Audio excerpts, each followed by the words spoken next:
enemy is sharing, right? It can't work, and this is where some economic theory comes in, because the green movement is absolutely deluded in the thinking that it can continue, having its stuff, but we can share it. Like, in order for one of us to have an iPod, for example, we all have to have iPods. So you can't make 10 iPods in a factory without it costing 10 billion quid each. It requires all of us to have an iPod. And so using such high technology in that way, it means that we can't share, because we couldn't have this stuff. If this is why no politician will ever come out and say, share. We're in a kind of like what's called austere times. Can one of you remember any politician saying share more? Exactly, because it's the enemy of capitalism. If we shared, we couldn't have this stuff, and so we couldn't share. And so unless we create new social designs, unless we create new systems, economic systems, we're just not going to be able to share to the extent that the planet needs us to share. And so I guess after all my ranting and raving, the one thing I would just say: go tomorrow, make people smile, make people happy. Wake up in the morning and just think, what kind of beautiful planet can I make today? What kind of beautiful world can I make for the people around me?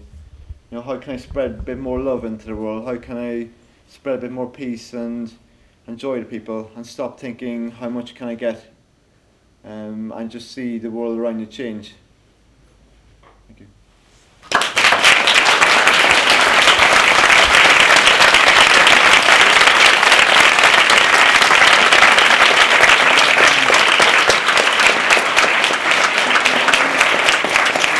Thank you very much for coming, Peter. Wonderful. Thank you, everybody, for this prolific speaker.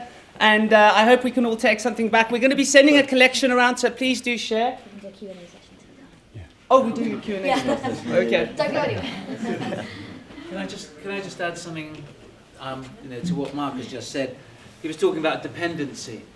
And I think that I wanted to just underline and agree with what he said about dependency, that what has happened in our society is that we've all become utterly dependent upon the producers. And you can't buy anything now that can be mended, for example. So we've become detached from ways of supporting ourselves and being independent. And in particular, I can't imagine that any billion-pound bonus banker ever mends anything. I shouldn't think they ever change a fuse or change a light bulb. They have someone to do that for them. And we're all in danger, I'm afraid, of going down that same road and being unable to do these things for ourselves, mend things for ourselves, pick up lighters, even mending a cigarette lighter. I didn't even know it was possible till somebody who lives on no money showed me that it can, you can put the flint back in, and even one of those 10p cigarette lighters can be mended. So that's the first thing I want to underline, is that sense of freedom that comes from not being dependent upon the system, but being dependent upon each other and involved with others rather than involved with our possessions and paying out for our possessions and getting them mended. And I want to ask whether anybody here is considering trying to live a less moneyed life or a moneyless life, or live off the grid or part of the time off the grid.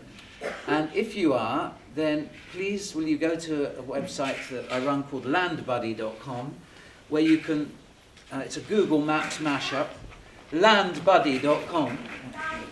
Yeah, and you can go to it's a Google Maps mashup, and you can put in your postcode or your town, and you can meet other people who also live nearby, who are also thinking of doing the same thing as you, and you can meet online, and you can compare skills and resources and see whether so it's a bit like transition towns, but I can't help feeling that transition towns is slightly for the Volvo owning classes to make holding your bread together.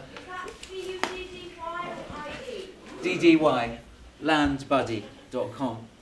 And it's something I've been running for a couple of years. It's very popular in America and it's really getting a lot of take-up. But I'd like to see it working more over here in this country. So it'd be great if you could go on and just get the ball rolling. And there's one other thing that I'd like to mention, that another little initiative I'm starting, which is that I've realized that nothing's going to happen about changing our lifestyles unless we really just get on and do it. And there are a number of very brave communities that have started up, got themselves some land, and fought against the local opposition to get planning permission. Particularly this is true in the southwest and Wales, where people have managed, against all the odds, to start small communities living off the grid very successfully. But it's a huge battle because of planning permission. So I'm trying to do it in a slightly different way and start a few communities of several hundred people which are supported by housing associations and local authorities, because of course the main thing about living off the grid is it's cheap housing. In a society when nobody can afford to buy their first home anymore, because it's just the prices have gone beyond the reach of anybody on a normal income, how do we kickstart the housing market? In a society which is short of jobs, how can we create jobs and communities? In a society where the countryside is emptying out as the bankers quite often go in and buy the countryside to keep horses on, horsey culture it's called, how do we kind of claim back some of that countryside for ordinary people to live on?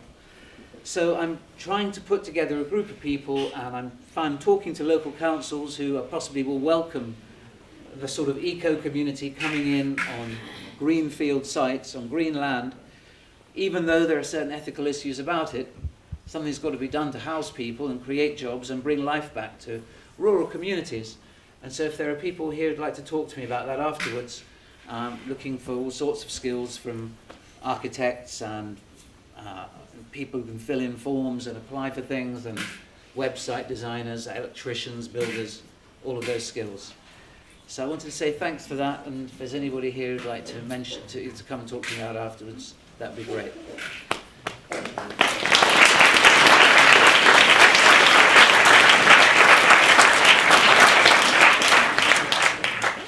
I think the plan is now to do. I think it's down as half an hour as questions and answers, but I'm personally happy to stay on for maybe not forever, but for Late into the night. Late into the night. As long as you keep playing me with alcohol, I'll stay. I'm joking. I don't drink. Yeah. Not. Thanks for the talk. It's a great talk. It's very inspiring. Almost quite. Yeah, absolutely. So you got into quite a metaphysical space. It was interesting.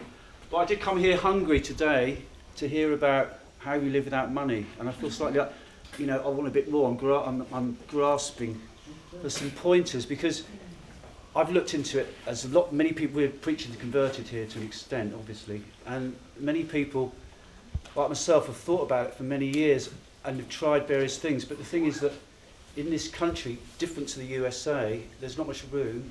I'm stating the obvious, but I want everyone to hear this. And I know from people that do foraging, there just isn't enough hedgerows to feed maybe a couple of hundred people in the south, for example. But we, in a sense, do we have the resources here to live, without money at this present point? And I think that you're essentially saying that we don't really live completely without money. But because that's what the title of your talk was, that's why I came today. Right, so I'll just address a few points in there. Did everybody hear the question? Yep. Yeah. We cannot hear you speak. I'm sorry, okay. Right. This chap. This. Charlie's next. Okay, good, yeah. So the question was that this chap came here today to hear about how to live moneyless, and I kind of ranted on about kind of the spiritual and the kind of more kind of out there concepts behind it.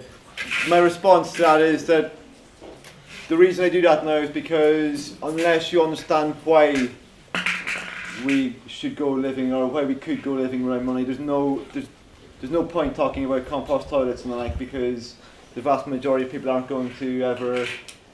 The solutions are all out there. Like, I came up with no solutions in the process of living without money. The thing that clicked with me was why we need to start doing this.